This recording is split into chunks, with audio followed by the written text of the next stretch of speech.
Hello, everybody, and welcome to the Everyday Man Sports Show. I'm Average Joe here with... I'm just Josh. All right, guys, another episode. Thanks for subscribing. Thanks for tuning in. But let's get it kicked off, guys. We all know what happened to Paul George over the weekend trying out for the Olympic team. Well, not trying out, playing for the Olympic team in the scrimmage, the blue versus the white. And where does this leave the Pacers now? Yeah, I mean, it's a gruesome injury, and I don't know what you think about first. I think you think about Paul George first, just in his health.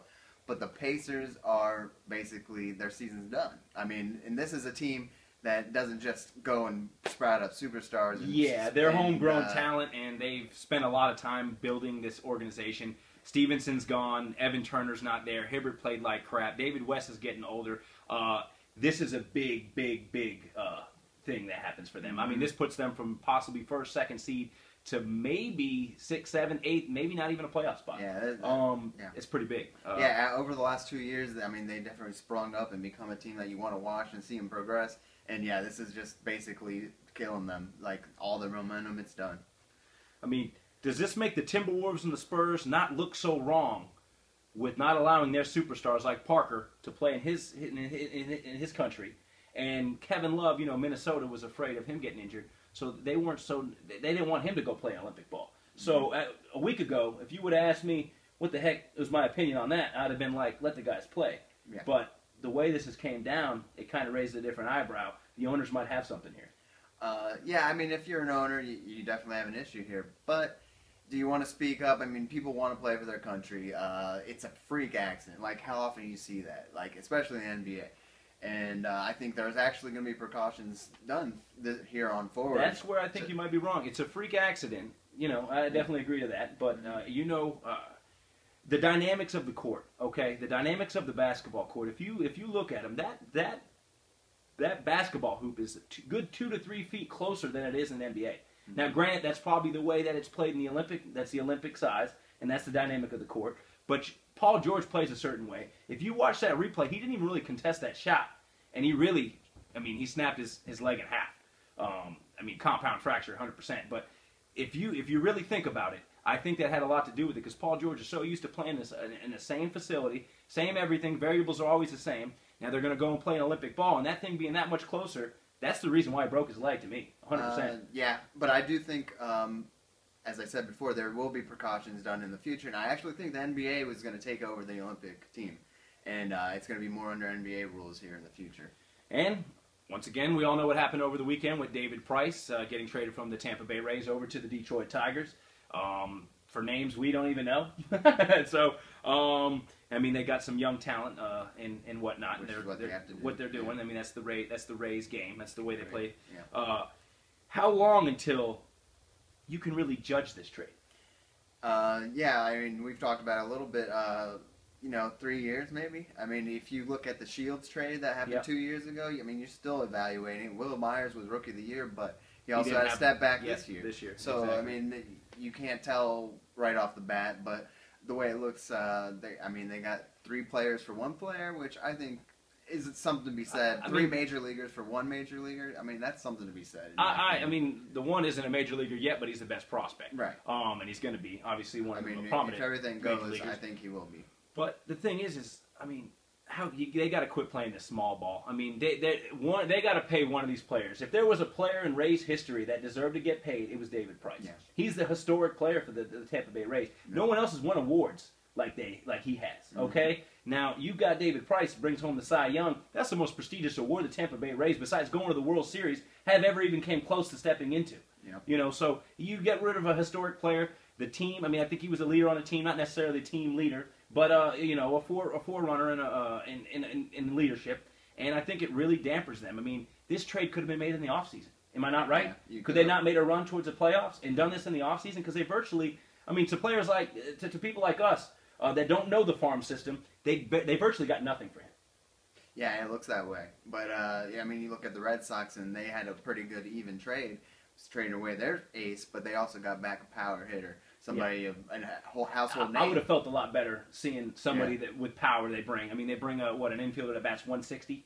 Mm-hmm. That was the infielder they brought in. I mean, to me, it's a big step backwards, and it shows they gave up on this year. Yeah, I don't know about that. I think they got back a starter, like a serviceable starter. Yeah, a third or fourth on the rotation. Yeah, I mean, you get he's rid a of guy your who's he's gonna win games, but not the way Price is. Yeah, but he needs to win every game. But With the end of this stretch, they need to win almost every game. Yeah. So it's a big deal.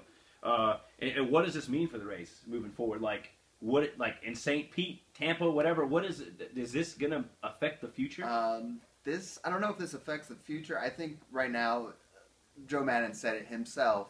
We need a new stadium, and or else it's going to keep happening. So this is a team that is going to be the small ball team for years to come until they get that stadium or they move out of town. What drives me nuts is the Oakland Athletics are able to do it, and that's where the Rays strive to be like them. And it makes it so it's like, yeah, you can do it. But has Oakland won a World Series? Have they went far in the playoffs? Because that's really what matters. I mean, just making an appearance in the playoffs, yeah, that's great, fine, and dandy, and it's great for your organization.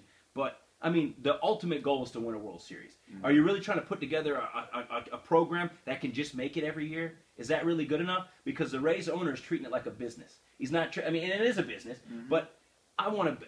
These big organizations, the Lakers, the Yankees, the Red Sox, they spend till it ends. You know what I mean? They'll do whatever it takes to win, and if they don't win that year, so be it. But they're going to get their money in the long run because they're going to have the capacity, that crowd, that following. Mm-hmm. So it's a big deal. You know what I mean? Like that the Rays owner isn't showing the effort that he should.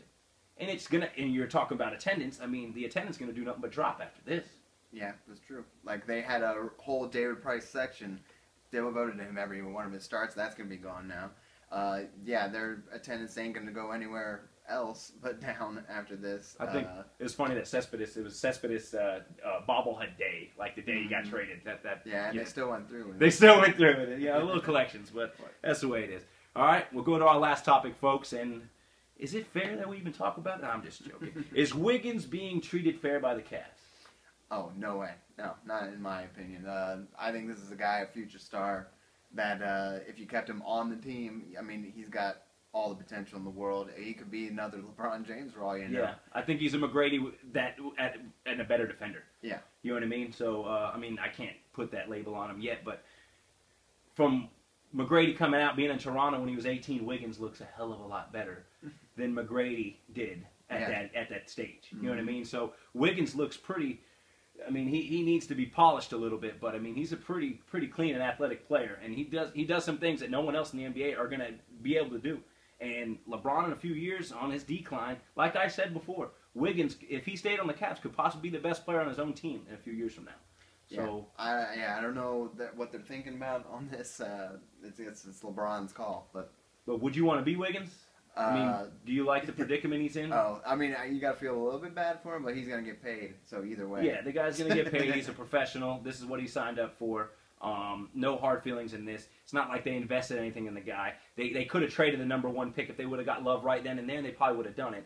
But, I mean, this has been something in the works for a long time, and I think it stems back to, I still feel that Cleveland promised to deliver Kevin Love before they... It could be. It looks more and more like it. Looks more and more like that, does it not? I mean, you got 3 number 1. I mean, you got future number 1 pick next year, and then you got Anthony Bennett, and then you got Andrew Wiggins this year's number 1 pick. 3 number 1s for Kevin Love.